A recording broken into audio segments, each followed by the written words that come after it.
और अब खबरें तफसील से। पेट्रोल डीजल की कीमतों को कम करने का मुतालबा करते हुए कांग्रेस पार्टी की जानिब से आज रियासत भर में एहतजाज किया गया। तेलंगाना प्रदेश कांग्रेस कमेटी चीफ उत्तम कुमार रेड्डी की क़यादत में हैदराबाद के इलाका तेलुगुपल्ली फ्लाईओवर के करीब बड़े पैमाने पर एहतजाज किया गया, जिसमें सैकड़ों पार्टी लीडरों और कारकुनों ने शिरकत की। उत्तम कुमार रेड्डी ने कहा कि मरकजी और रियासती हुकूमत की नाकाम पॉलिसियों की वजह से आज तेलंगाना में पेट्रोल डीजल की कीमत 100 रुपए के पार हो गई है। उन्होंने कहा कि मरकजी हुकूमत ने साल 2014 से 2018 तक पेट्रोल डीजल पर टैक्स की शक्ल में 13 लाख करोड़ रुपए वसूल किए हैं। पेट्रोल डीजल की कीमतों में इजाफे का असर अशियाए जरूरिया पर पड़ रहा है। उत्तम कुमार रेड्डी ने बीजेपी और टीआरएस को सबक सिखाने की आवाम से अपील की। तेलंगाना राज्य में पेट्रोल पंप के पास ये जो दिन पे दिन पेट्रोल और डीजल और गैस की दाम बढ़ते जा रहे हैं, उस पर हम कांग्रेस पार्टी की तरफ से प्रोटेस्ट कर रहे हैं। बहुत दुख की बात है कि इंटरनेशनल क्रूड ऑयल प्राइसेस जो है कम होते जा रहे हैं, लेकिन मोदी और केसीआर गवर्नमेंट की इन्होंने जो एक्साइज और टैक्स और एक्साइज ड्यूटी और वैट जो बढ़ाते जा रहे हैं, आज तेलंगाना में पेट्रोल की रेट 100 रुपये से ज़्यादा हो गई। अब गरीब लोग, मिडिल क्लास फैमिलीज, उनकी ज़िंदगी बहुत बर्बाद होना जा रही है। हम ये पेट्रोल और डीजल प्राइस हाइक पे हमारी प्रोटेस्ट सारी पेट्रोल पंप की बाहर कर रहे हैं, और यहाँ ये सिविल सप्लाई डिपार्टमेंट का पेट्रोल पंप है। हम इसके बाद तेलंगाना की कांग्रेस जनता प्रोटेस्ट कर रहे हैं। हम डिमांड करते हैं मोदी को और केसीआर को कि पेट्रोल और डीजल की रेट कम करें। क्रूड ऑयल का प्राइस $107 था जब मनमोहन सिंह साहब का हुकूमत जो है सो पेट्रोल 60-70 रुपये में पेट्रोल दे देते थे। आज क्रूड ऑयल का प्राइस, इंटरनेशनल क्रूड ऑयल का प्राइस जो है सो $42-44 है। उसके बावजूद भी आज जो है सो पेट्रोल का कीमत आज 100 रुपये लगा दिया गया है। डीजल जो है सो 78 रुपये तक लेके गए हैं। हमारी कांग्रेस पार्टी की तरफ से ये पूछ है, जैसा क्रूड ऑयल का प्राइस कम होते हैं, सेल्स टैक्स बढ़ा करके आप पेट्रोल का दाम बढ़ा रहे हैं। ये कैसा व्यवहार है मोदी जी? लोगों को लूट रहे हैं। एक तरफ से कोरोना के वजह से नौकरियां नहीं है, खाने पीने के लिए पैसा नहीं है, हम परेशान हैं, लोग परेशान हैं। आप जो है सो लोगों को लूटने में लगे रहे हैं पेट्रोल और डीजल दाम के बढ़ाते हुए। पिछले 7 साल में आपने 25 लाख करोड़ रुपए जो है सो सिर्फ पेट्रोल और डीजल दामों के ऊपर जो है सो आप पब्लिक से लूट लिए हैं। कहाँ गया ये पैसे?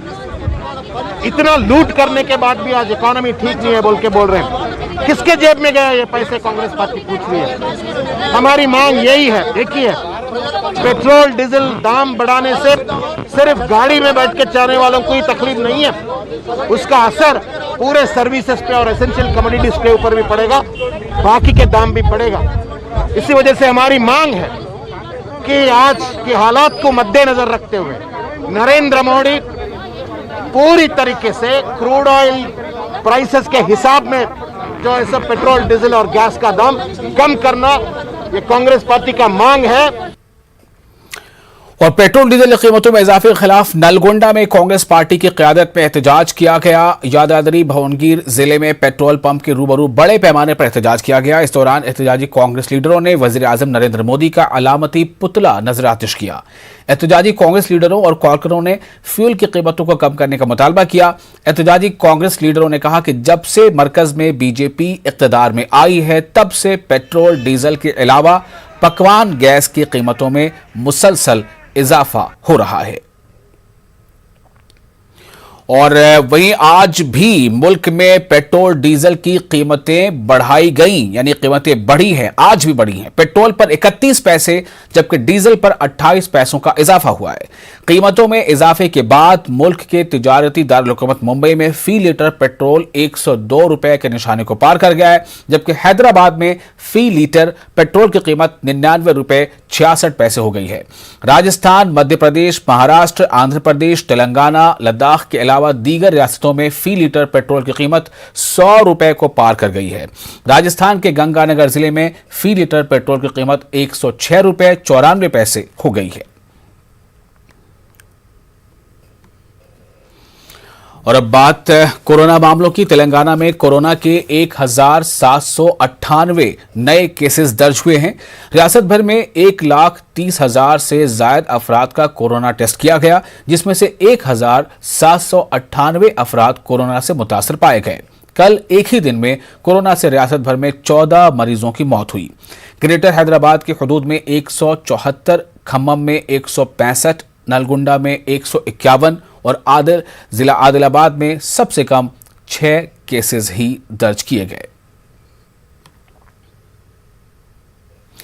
राचकोंडा पुलिस कमिश्नरेट में खिदमत अंजाम देने वाले पुलिस जवानों के अहले खाना को कोरोना वैक्सीन दिया जा रहा है। एलबी नगर ट्रैफिक ट्रेनिंग सेंटर में वैक्सीन दिया जा रहा है। राचकोंडा पुलिस कमिश्नर महेश भागवत ने आज वैक्सीन सेंटर पहुंचकर वैक्सीन लेने वालों से बातचीत की। इस दौरान उन्होंने डॉक्टर्स के अलावा नर्सेज और मेडिकल स्टाफ से बातचीत करते हुए तफसीलात हासिल की। पुलिस कमिश्नर महेश भागवत ने रंगारेड्डी डीएमएचओ का शुक्रिया अदा किया। टीआरएस यानी तेलंगाना राष्ट्र समिति पार्टी के रुकन पार्लियामेंट नामा नागेश्वर राव के मकान पर ईडी ने छापा मारा। ईडी ने रुकन पार्लियामेंट नामा नागेश्वर राव के मकान के अलावा इनकी कंपनी मधुकान ग्रुप और दीगर 5 मकामात पर एक साथ छापेमारी की। रुकन पार्लियामेंट पर कर्ज के नाम पर बैंकों को 1,000 करोड़ रुपए की धोखाधड़ी का इल्जाम है। ईडी अहदेदारों ने बताया कि रुकन पार्लियामेंट नामा नागेश्वर राव ने रामकी एक्सप्रेस हाईवे पर प्राइवेट लिमिटेड के नाम पर रकम हासिल करते हुए दीगर कंपनियों में सरमायाकारी की है। एनफोर्समेंट डायरेक्टोरेट के अहदेदार कंपनी के अकाउंट्स, डॉक्यूमेंट्स और दीगर दस्तावेजात की जांच कर रहे हैं। अराजी कब्जे के मामले में काबीना से बरतरफ वजीर एटला राजेंद्र 14 जून को बीजेपी में शामिल होने वाले, इस बात के कयास लगाए जा रहे थे। तेलंगाना बीजेपी के रियासती सदर बंटी संजय ने यह बात कही है। उन्होंने कहा कि 14 जून को टीआरएस पार्टी के सीनियर लीडर ई राजेंद्र बीजेपी में शामिल होने वाले हैं। बीजेपी के कौमी सदर जेपी नड्डा की क़यादत में ई राजेंद्र बीजेपी में शामिल होंगे। इनके हमरा साबिक रुकन असेंबली ए रविंदर रेड्डी और करीमनगर के साबिक जिला परिषद चेयरपर्सन टी ओमा भी बीजेपी में शामिल होने वाली हैं। बंटी संजय ने कहा कि तेलंगाना में डिक्टेटरशिप चल रही है।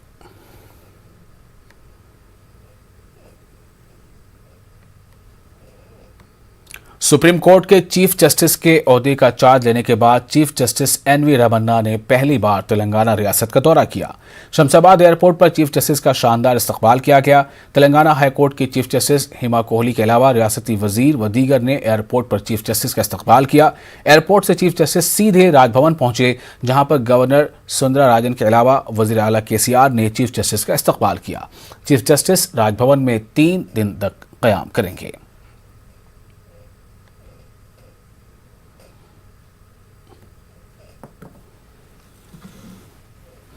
और कोरोना के इस मुश्किल वक्त में सोनू सूद ने लोगों की काफ़ी मदद की है, जिसके बाद से सोनू सूद को लोगों का काफ़ी प्यार भी हासिल हो रहा है। वहीं सोनू सूद से मिलने के लिए इनका एक फ़ैन हैदराबाद से पैदल चलकर मुंबई पहुंचा है। ये फ़ैन हैदराबाद का एक तालिब इल्म वेंकटेश है, जो सोनू से मिलने के लिए 700 किलोमीटर का पैदल सफ़र तय करके मुंबई पहुंचा। वहीं सोनू सूद ने वेंकटेश का शुक्रिया अदा किया और लोगों से अपील की कि वो इस तरह अपनी जान जोखिम में डालकर ऐसा कदम न उठाएं। सोनू सूद ने वेंकटेश को वापस हैदराबाद गाड़ी से भेजने का इंतजाम भी किया।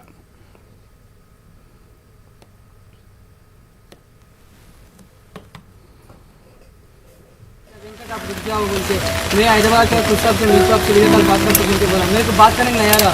मैं रोड पे चल रहा हूँ, उधर नीचे गिर गया, रो रहा मैं। अनएक्सपेक्टेड सार फोन में डर लगा, कहीं फोन किया बोल के डर लगा। फिर ऐसा ही मैं सोचा भगवान बस ऐसे भगवान बोलता, उसके बाद ऐसे चलता है सोच कर फिर मैं 2 दिन बाद फिर फोन करके वेंकट कुछ गाड़ी भी चल के आओ, उसका पैसा मैं बात बोल के बोला। वेंकटेश भाई हमारे हैदराबाद से चल के आ रहे हैं पैदल, तो मैं सबसे रिक्वेस्ट करूँगा कि ऐसा मत करो। वेंकटेश भाई को भी मैंने बहुत बोला कि ऐसा मत करो, और आप इतना दूर से आ गए चल के। तो Venkatesh, thank you so much for all the love, really means a lot भाई। खुश रहो हमेशा, और बस ऐसे ही प्यार करते रहे। अभी आप हैदराबाद में मेरी टीम में हम लोग हमेशा साथ में मिलते रहेंगे हैदराबाद में। और एक और अहम खबर, शहर हैदराबाद के हबीब नगर पुलिस स्टेशन की हदूद में कल रात लॉकडाउन के दौरान बर्थडे पार्टी मनाई गई। मांगुर बस्ती के रहने वाले एक नौजवान की सालगिरह थी। लॉकडाउन के दौरान बर्थडे पार्टी बनाई गई। नौजवानों ने पार्टी में तलवारों और खंजरों के साथ डांस किया। बर्थडे पार्टी का वीडियो सोशल मीडिया पर वायरल हो गया। पुलिस ने इस मामले में केस दर्ज करके छानबीन शुरू कर दी।